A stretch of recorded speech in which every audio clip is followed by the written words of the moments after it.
at the Igloo, it's the Esko girls basketball team quietly putting together a strong start to the season. They hosted their toughest opponent yet, the undefeated Iron-Buhl Rangers.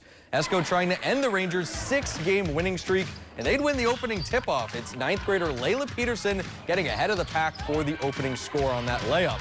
For the Mountain Iron girls, they'd have an answer and then some. Farrah Thomas with a full-court pass. Sammy Warwis kicks it back, and it's Anna Nayens for the layup. That gives MIB the 6-2 lead. Later in that opening half, Farrah Thomas again with some more magic. The steal on one end, then the layup on the other. The freshman had double-digit points before the halftime break. Now under 10 to play in that opening half. The Rangers automatic from beyond the arc tonight. Senior Ania Thomas drilling that triple. The Rangers go up by 20, and Mountain Iron-Buhl remaining undefeated on the season, now sitting at 7-0 with a massive 85-22 win over Esko.